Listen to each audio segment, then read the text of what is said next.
Begini cara milenial membunuh kebersamaan keluarga. Kita semua setuju bahwa milenial adalah generasi yang highly connected, terutama terkoneksi secara online melalui smartphone di genggaman. Namun jika koneksi online ini terlalu berlebihan sehingga mengabaikan koneksi secara offline, yaitu face-to-face interaction dengan orang-orang di sekitarnya, maka bahaya bakal muncul. Salah satu bahaya itu adalah ancaman terhadap pilar-pilar kebersamaan keluarga. Di era baby boomers dan Gen X, salah satu kebersamaan keluarga itu tergambar saat seluruh anggota keluarga berkumpul bersama di meja makan. Sambil menikmati hidangan, mereka ngobrol begitu akrab diselingi gurauan dan candaan. Mereka saling tukar cerita mengenai berbagai kejadian hari ini. Sesekali si bapak memberi petuah dan si ibu memberikan pengalaman bijak. Gambaran seperti ini kini mulai berubah. Saat dinner time, kita akan melihat setiap anggota keluarga membawa smartphone dan mereka asik memainkan layar smartphone masing-masing.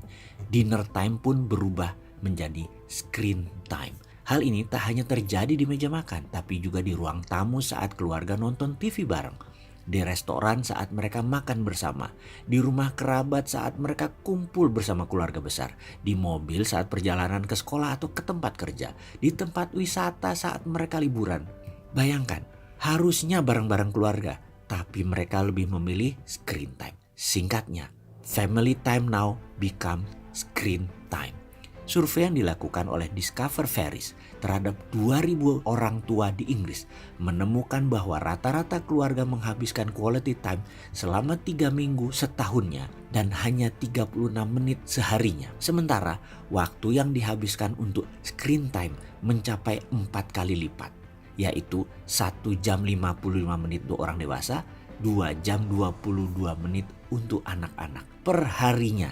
Seiring makin masifnya screen time menjajah family time, kini persoalan-persoalan keluarga mulai muncul. Survei di Inggris menunjukkan lebih dari sepertiga anak SMP minta orang tua mereka berhenti mengecek smartphone saat makan bersama. Sekitar 82% dari mereka berkeyakinan bahwa saat makan bersama keluarga harusnya smartphone free. Itu pendapat anak-anak. Celakanya, sekitar 46% dari mereka merasa diabaikan orang tuanya saat mereka meminta orang tuanya menanggalkan smartphone. Sedihnya, sekitar 62% dari mereka mengatakan orang tua mereka terdistraksi saat mereka mencoba berbicara dengan mereka. Karena ibunya, orang tuanya, ayahnya sedang sibuk main smartphone. Tanpa disadari, screen time yang berlebihan menjadikan orang tua makin sedikit bicara dengan anak, memiliki respon lebih lambat ke anak, dan overreaktif saat diinterupsi oleh anak. Ujung-ujungnya anak merasa cemburu karena orang tuanya lebih sayang kepada smartphone ketimbang ke sang anak.